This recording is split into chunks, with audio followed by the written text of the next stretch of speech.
Well, church, doesn't the sanctuary look beautiful?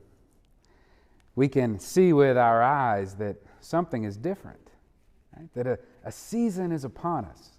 We can see with our eyes that Advent is here. Advent in the life of the church is the time of preparation for Christmas. It's when the church celebrates really three Advents.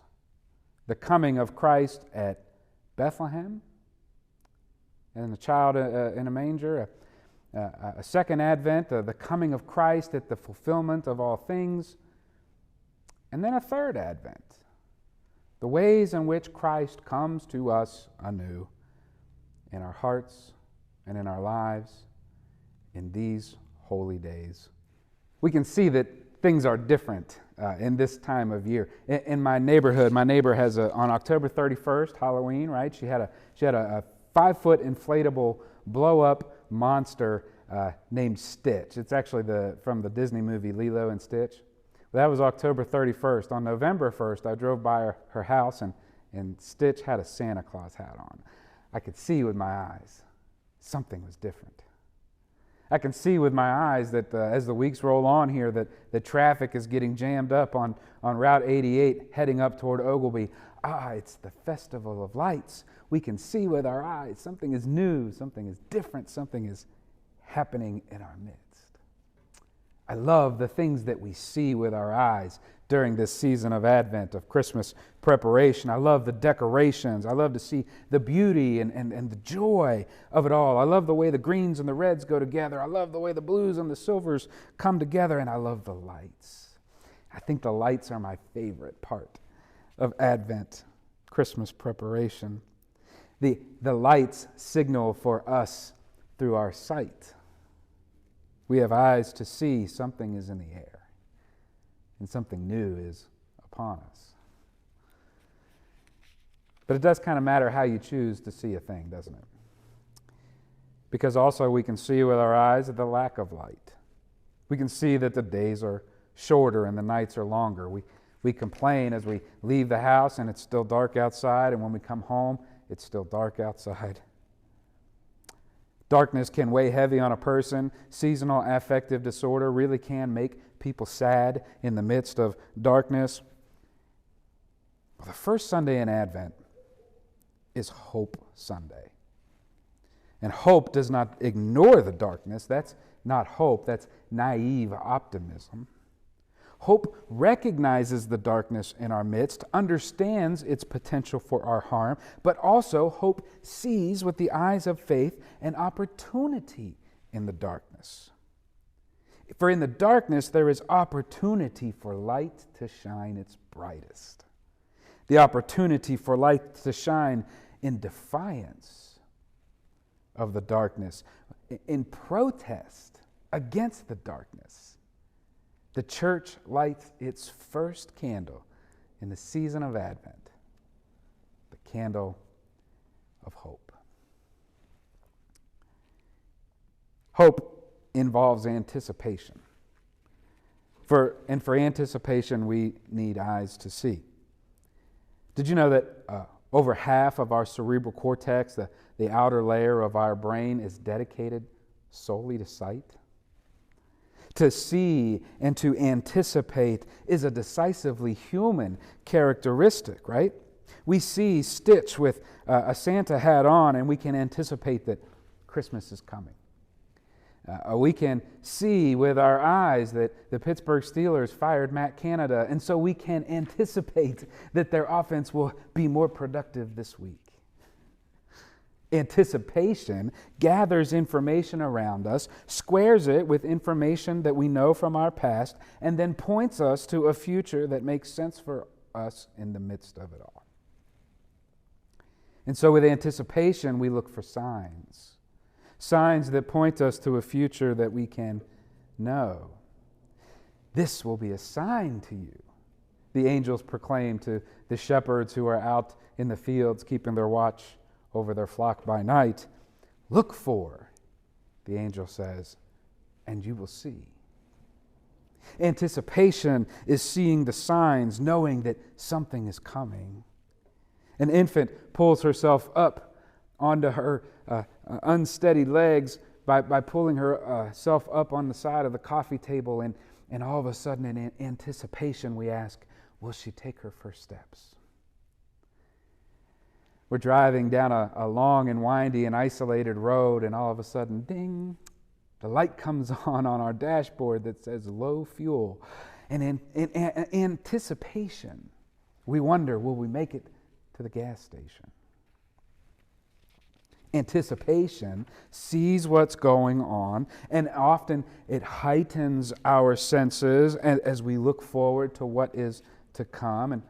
And granted, no one can really know the future, but anticipation takes the very best of what our senses tell us so that we can prepare for the very best possible future outcome. Advent's preparation is about anticipation. The shepherds hear the angel's announcements, and with great anticipation, they say, well, let's go see this thing. And they go and hurry, and they see Mary and Joseph and the baby Jesus, just as it had been said to them.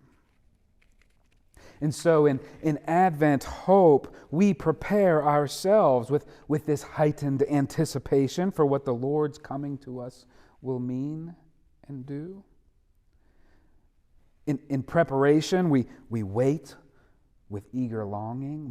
We pray with fervent anticipation for our senses to be heightened so that we can have eyes to see and to be aware of the opportunities to love and the opportunities to serve and the opportunities for joy and for the opportunities to light candles and to be light ourselves that shines in the darkness. But anticipation cannot be all there is to our Advent hope. Anticipation, remember, is based on what we see and what we know. And it takes reality as we know it, and it analyzes it and extrapolates from it possibilities and probabilities that help us to plan for a future that we can anticipate. This is a reasoned faith. It's a faith-seeking understanding, and so we need it. But Advent hope also calls something more for us. Advent hope calls for us to make some room. Like there was no room in the inn. Advent hope calls from us to make room for the mystery, to make room for the improbable and even the impossible. It's the calling card of God, as Carol Rush said in our Bible study last week. The calling card of God is surprise. The faithful anticipated that a Messiah would come, but they could never have anticipated the way in which the Messiah came. They anticipated a palace. What came was a manger. They anticipated a prince, and what came was a pauper. They anticipated a warrior, and what came was a child. This is expectant hope that leaves room in the future that seems improbable and even impossible, a kind of a future that only God could prepare. Perhaps even a future only God can see. The prophet Jeremiah is speaking to a people in darkness. Judah had been taken over by Babylon. Their best and their brightest and their most capable had been taken from them and are now living in exile. What's left here in Judah is barrenness and rubble. As Diane Wiggins gave us a helpful image in our study last Wednesday when she said, picture Gaza today. This is the reality of the darkness that these people live in and see with their very eyes when God speaks through the prophet Jeremiah. You see death and destruction, nevertheless, says God in Jeremiah 33, verse 6, to a people who see only darkness, I can bring healing and hope to it. I will heal my people and let them enjoy abundant peace and security. It's not probable, and it sure doesn't seem possible, Our eyes do not fail us. Destruction all around, the rubble of war and the loss of life seem to be the ways that things always have been, and they seem to be the ways that things always will be. It's hard to be honest with our eyes and anticipate a future of peace. And God continues to open the eyes of God's people. But do you see what I see? I will bring them back from captivity. I will rebuild them as they were before. Do you see what I see? Asks God. You see a desolate place without animals or peoples. God says to them, but I see pastures for shepherds to rest their flock. Do you see what I see? I see a faithful priesthood once again standing before me, says God, lifting up praise and offering on behalf of a joyful people. Do you see what I see? I see a kingdom of abundance with peace and security and life teeming with fruit enough to share. Do you see what I see? God asks, and God says, I see a king to lead them, a righteous branch sprouting fresh from the line of David, who reigns with justice and with righteousness, and all will be saved. Can you see it? God asks the prophet through the prophet Jeremiah, for our senses alone cannot anticipate it. It seems improbable and even impossible. God asks us to look through the eyes of expectant hope. Hope that sees today pregnant with possibility. For with God all things are possible. Pastor and author Matt Rawls says that we need both in the season of Advent's hope, anticipation and expectation. Anticipation sees the evidence. Expectation is open to the mystery. Anticipation sees the future based on past results and current probabilities, and expectation sees the eyes of a hopeful imagination, a future that goes beyond what we've ever seen and ever known before. A future so bright and fresh with new possibility. That expectant hope, though, is one that we could never prepare for. That's the work of God alone. God sees it, and God works for it, and God prepares it, and God prepares us. Through the prophet Jeremiah, God prepares by giving to the people a vision beyond what they can see with their eyes alone. Invites us to imagine now with God a future unimaginable. A hope that's not based on us, and surely not based on any evidence or analysis alone, but based on God's presence, and then here's the big one, on God's promise. We can anticipate this hope because God has always been faithful, therefore God will always be faithful. But expectant hope moves from anticipation to expectation, a hope beyond all hope, beyond our own expectations and onto God's expectations that is pregnant with possibility. Expectations are kind of a dangerous thing, though. Have you ever had your expectations set too high? Just to be let down? My mentor taught me when I was young, he said, when it comes to people, keep your expectations really low, and so that oftentimes you can be pleasantly surprised. I want to invite us to take a step back from that way of thinking about expectation and invite us instead to consider a different way of expectation and hope. Think about when either you or someone that you knew was pregnant with child. Did you go around saying, "Oh, we are anticipating a human"? No. With great hope, we say, we're expecting a child. There are lots to anticipate when it comes to a child. There's plenty of that to go around. You got to get a room ready. You got to take your prenatal vitamins, and you got to make your regular doctor's appointments. There's some dangers involved with pregnancy. There's lots of worries to be had, that's for sure. So we anticipate these things, and we prepare ourselves for the worst, even as we hope for the best. There's plenty that you can anticipate when it comes to a child, but there is vastly so much more that you could not anticipate when someone is expecting. What personality will this child have? What kind of world will they inherit?